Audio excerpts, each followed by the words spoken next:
ఎవ్వళ్ళు అవునన్నా కాదన్నా వద్దన్నా లబలబా ముత్తుకున్నా సరే దినం పొద్దుగల బీచ్ రోడ్ మీదకెళ్ళి ముఖ్యమంత్రి కార్లు కుయ్ కుయ్ అనుకుంటా నడుస్తాయి.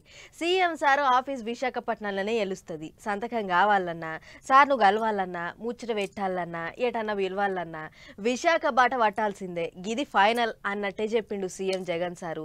వద్దు వద్దని ఎవ్వళ్ళెంత మొత్తుకున్నా సారు ఒక్కసారి సై అన్నాక అస్సలు నై అనేటట్టే లేడు. My stay would be in Vizag. In fact, my swearing in ceremony also would be in Vizag.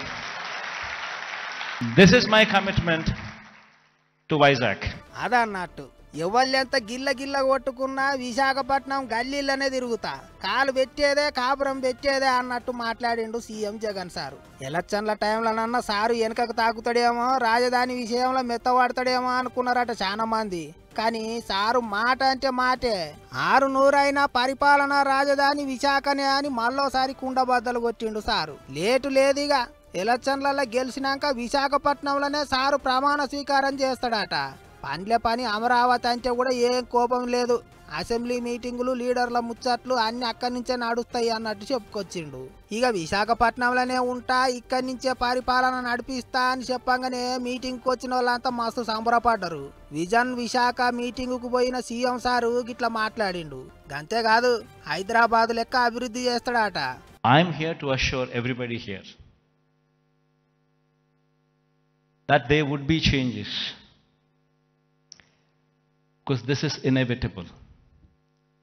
If one were to compete with Hyderabad, compete with Chennai, compete with Bangalore, it's very important that Vizag becomes the economic growth engine.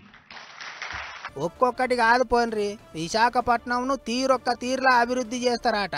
వచ్చేటోళ్ళు పోయేటోళ్ళు అంతా చూసి పర్షాన్ కావాలి అన్నట్టు చెప్పుకొచ్చిండు sir.